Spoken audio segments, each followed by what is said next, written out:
What's up, guys? Welcome back to the channel. Today we're going to be doing something a little bit different. When I first started playing this game, I was on a big 70-inch TV on console and had probably below a 1 KD. I think I was like a 0.8, 0.9 KD player.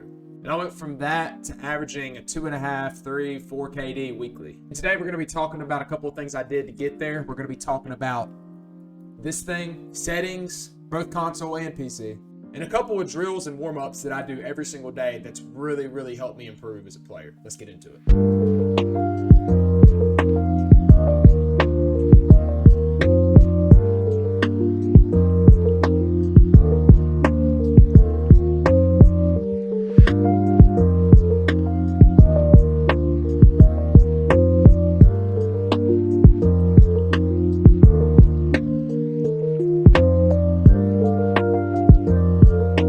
First thing we're going to be talking about is this. Okay, so story time. I bought a Pro controller from a particular popular brand.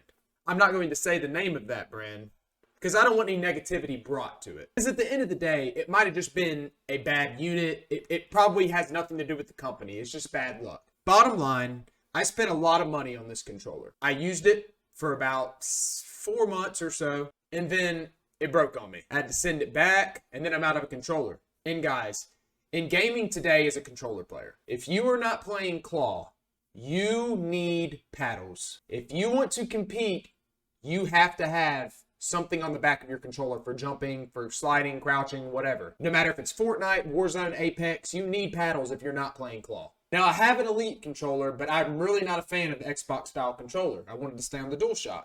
So what I did when I sent this controller in for repair is I went and I bought this. This is the DualShock 4 back button attachment. It is $20 off of Amazon. And I will definitely be putting that link in the description below. And guys, when I tell you that this thing, this $20 thing right here, this little piece of equipment is every bit as good as having a $200 Pro controller, I mean it when I say that it is. I was actually thoroughly impressed with it.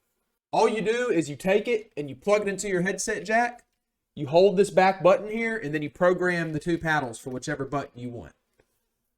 Works on PC or PS4. You need this thing, guys. Don't think you have to go buy a $200 Pro controller to compete and have a good gaming experience. Also, not a hashtag ad, but I highly recommend getting Control Freaks.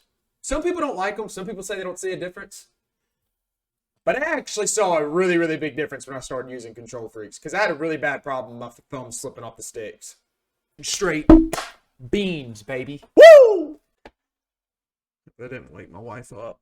All right, guys. So now on to the fun stuff. Go through everything. A lot of it's going to apply to just PC people. I'm sorry, my console guys. I love y'all anyway.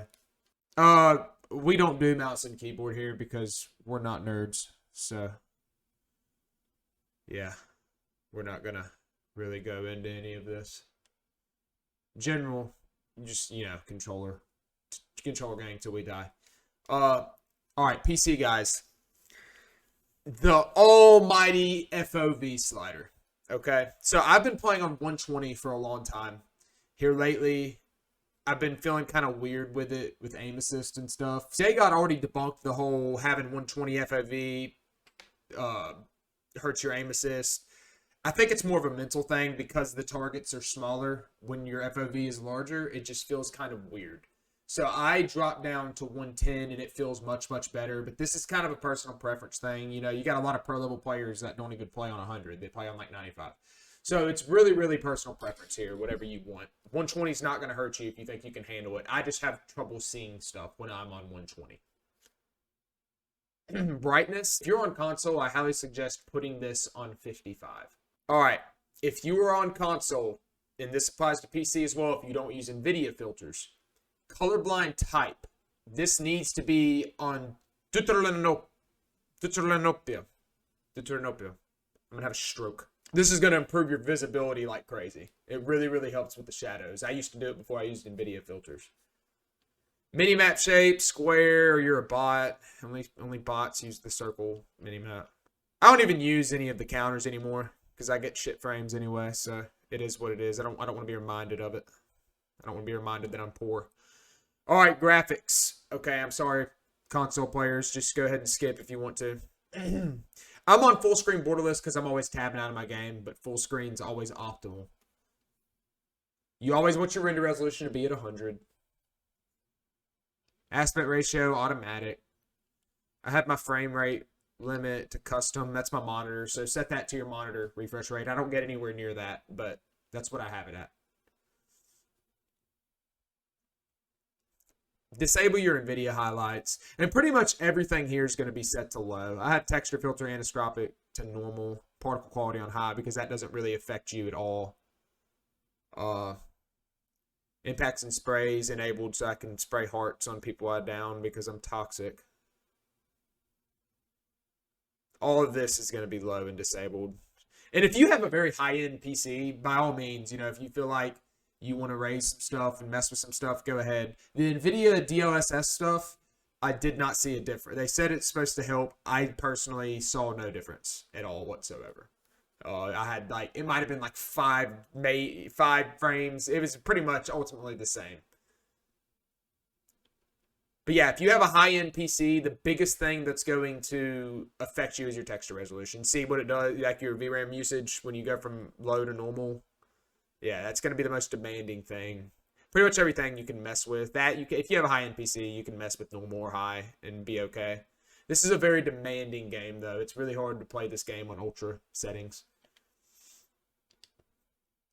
Audio. All right, this applies to everybody. We're going to do boost low. I used to run boost high, and then here recently I heard somebody say that boost low is the move now, and I swapped to it, and I started hearing things a little bit better. Hit marker sound effects. I like mine a classic. You want your, by the way, you want your master and your effects volume to be the same. Because if they don't, it'll throw off footsteps and stuff. It won't work right. I learned that recently, so I'm a bot. All right, controller. So this is where things get it's different between console and PC. So when you're on PC, you have FOV, so that's going to change your sensitivity and stuff. So we'll go into that. Your button layout. If you don't have paddles, see, I have mine set on default because I have a paddle for sliding. I don't slide with my stick. But if you do not have paddles, you need to be on tactical so you can slide with your right analog stick. Your dead zone, this is going to differ between every controller ultimately. Typically, this is like a brand new controller I'm using right here. So typically when you first get a controller, your dead zone is going to be really, really low. But the more wear and tear your controller takes, more debris gets in there, everything, your dead zone is going to keep going up and up. So right now it's 0.01. To find your dead zone, your optimal dead zone, what you're going to want to do is you're going to want to go in a game and turn your sensitivity on both all the way up to 20. And then you're going to set your dead zone to 0. And then your guy's just going to stand there. And then you're just going to start drifting. What you do is you pause it, go into your settings, go up 1. Make your dead zone go up 1. And then check it. And then if it's still moving, go up to 0.02. And keep doing that until you're not moving anymore. That's your optimal dead zone. That's where you need to be. So that's how you find that. Because I am on PC, I play 6.6 and I play on a 0.7 low zoom. Now, people hear that and think that it's very, very slow, but it's not. Because you have FOV, 6.6 on 120, 110 is equivalent to probably like, I don't know, 11.11 maybe on console. It's because you're seeing more, you don't have to move as quickly, you see more.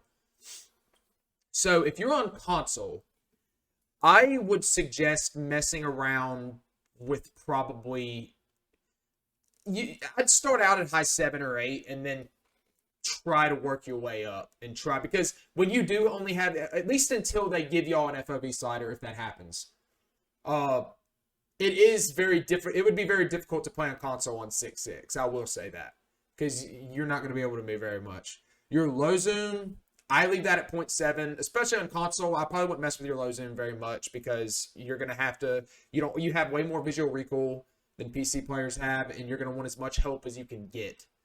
uh, in mid to long range engagements. High zoom, I never go below 1 on that because of drag scoping and stuff. That kind of screws up your snipes. I don't really like a low ADS high zoom. I have my aim response curve type on dynamic, which is the move pretty much for all these settings. Really were kind of passed down from all your pros. I've got, this is all regurgitated information, you know, I got from Mutex and Aiden and, you know, all the guys that are better than me. Aim assist, I've messed around with every single type of aim assist on this game, and I feel that standard is the best one. Precision feels weird. Focusing is really weird. Like I would probably just stay on standard. All right, scale aim assist with FOV. This is for PC guys. This is a kind of a gray area because a lot of people say you need to have this, but then there's a lot of people that don't have it. And the reason I don't have it is because whenever I get in close gunfights and I have it disabled, I feel like my aim assist is sticking a little more, if that makes sense. It just feels more comfortable to me. But definitely try it out. It makes the hitbox bigger whenever you have this off. So that's just me. You can try out whatever. You know what I mean? You definitely want your use reload behavior. This is for everybody on contextual tap. You'll loot like a maniac. Make sure that this is where you go when you're looting. You come back from the goods, you're going to get your stuff, and you can just tap, tap, tap, tap, tap. It just takes a minute to get used to, because then when you have this, you have to hold to reload. That's the only thing. Armor plate behavior. This was a game changer, because I actually did not even know that this was a thing until like a few months into Warzone. I was playing on an Elite controller, and I had a paddle dedicated to putting on plates, and it was kind of a waste of a paddle. You know, I could have taken it off altogether and just not even had it on there. I could have dedicated it to something else, but I was using a paddle just to plate. But what this does is you just hold the button one time and it starts putting on plates. It won't stop until you either run out of plates or you're fully loaded up. And then if you do need to cancel it, all you do is double tap triangle or Y, and it cancels it, and you fight. So slide behavior, tap, auto attack sprint. This is definitely something that you probably, I need to turn off parachute auto deploy. Automatic tack sprint is kind of it can get you killed sometimes, but I couldn't imagine not having it. Specifically when you have close range, like if you have a shotgun or you have some akimbo pistols or something like that, sometimes auto attack sprint will get you in a sticky situation and it'll mess you up because you're in the middle of a sprint, so your guy's not going to shoot. And so it gets me killed frequently sometimes, but I don't really use shotguns really at all. I didn't even use them back when they were meta. I'm an SMG AR guy. So I've never really had to worry about it. If you're that type of player, it makes your movement insane. I couldn't imagine not having it. So I almost forgot this, my PC guys. People ask me all the time what my NVIDIA filters are, so I thought I'd run through that real quick. Console guys, you can just go ahead and skip through this one if you want to. This is pretty much it. Just one, I go to color, 0 tint color, 0% tint intensity, 0.5 temperature, 80.9 vibrance. Sharpen, 60% sharpen, 0% ignore film grain. That's really important. And then brightness contrast, 0% exposure, 31% contrast, 0% highlights, negative 80% shadows. We all need that for Rose, my baby girl. And then 0% gamma. And that is it on the NVIDIA filters. Pretty standard stuff. So that's it for your settings. So let's jump into my warm-up and drills that I run every single day. This is what I do every single day and have done every single day for the last, 6 to 8 months or so. And it is crazy the improvements that I have seen. So what you're going to do is you're going to go into custom game. You're going to go to game setup, bot setup. Okay, you're going to go to enemy bots and give yourself 11 enemy bots on recruit difficulty. You're going to go to game rules. Health regeneration, go set that to fast. Set the score limit to 500 or whatever. You're not going to actually have to do that, but you could if you wanted to. I usually just do 30 minutes. I might do this a couple times a day. I might do longer if I have the time. Most of the time, it's just 30 minutes. Set your infield to 5 seconds. I usually do Hackney Yard. You want to pick a map that has a lot of close range engagement but also has some like lanes for like longer distance fights too. All right, this is where the fun is. You're gonna go to controller. You're gonna go to weapons, aim assist, disabled. Start match, baby. All right, we're here. I usually just. All right, guys. The goal here is to work on movement and work on your bunny hops and your side canceling. Just work on your side canceling, your bunny hopping, your. Oh my God, aim assist. I don't know how people could possibly play without it.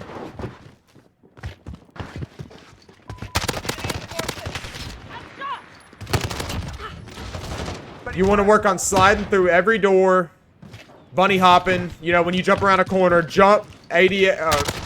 Oh, you're the worst type of person. When you jump around a corner, right? What you want to do is jump, ADS, jump again. That is huge for getting better at this game, man. Make sure you're slide canceling into people. Work on your drop shotting, man.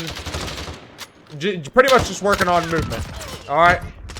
What I'll do is, I'll do this. I'll shoot at least 100 without aim assist, right? Then we're going to turn aim assist back on after you shoot 100.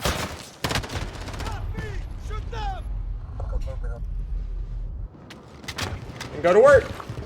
Gotta reload.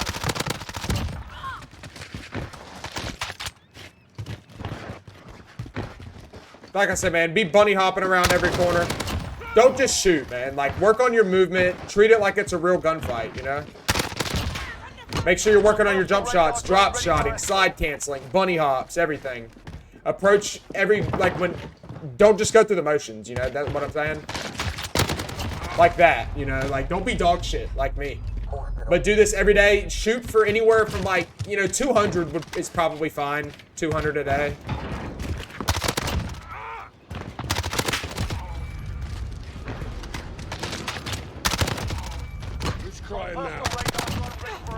Know what I'm saying, guys?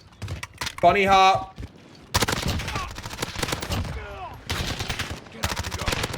I'm not gonna lie to y'all, I'm so bad at playing it. Even like if I'm shooting bots, you know? It's so hard to play and talk.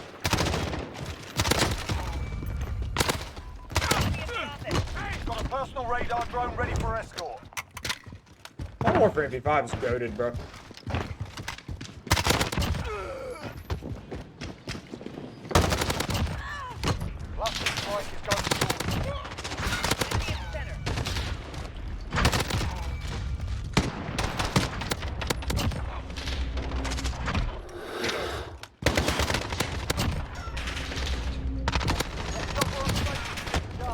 But yeah, guys, do this every single day, man. Do this every day, 30 minutes or so, and I swear you will see a difference, man. You'll start making flicks and flicking on people. You'll start making flicks, man, and turning on people, doing stuff that you didn't do before. You know what I mean? It really does. You know how the saying that you get better in practice. You don't get better in the... Like, I used to have basketball and football coaches tell me that all the time in high school, man. Like, you don't get better in practice in games, you get better in practice. And this is practice, man. It's aim training. All the pros do this. The best players in the world do this. This is what everybody's doing. This is how these kids get so good. UTech spent years doing this, man. This is the key to getting better.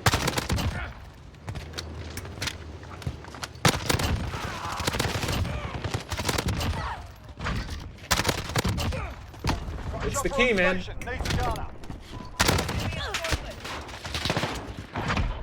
But yeah, that's pretty much it, guys. Yeah, I know today's video is a little bit different, guys. Kind of branch out from the traditional, you know, just gun class setup video gameplay. At the end of the day, I'm not that great at the game. I'm not incredible. I want to be. I'm working hard to be. And I know there's a lot of people out there that want to get better too. And I just thought I'd share this information in case anybody didn't know. And as I said earlier, I'm sorry for the mess in this room. I know it's not set up great. right now, but this is kind of a temporary setup. We're going to be moving into a new house soon, and I really plan on doing a whole setup tour. I got a big things planned for that room that I'm going to have over there. So please, if you want to see that, I need you to drop a like on this video, because I promise you it's going to be a banger. And don't forget to come hang out on my Twitch, man. We have a really, really good time over there.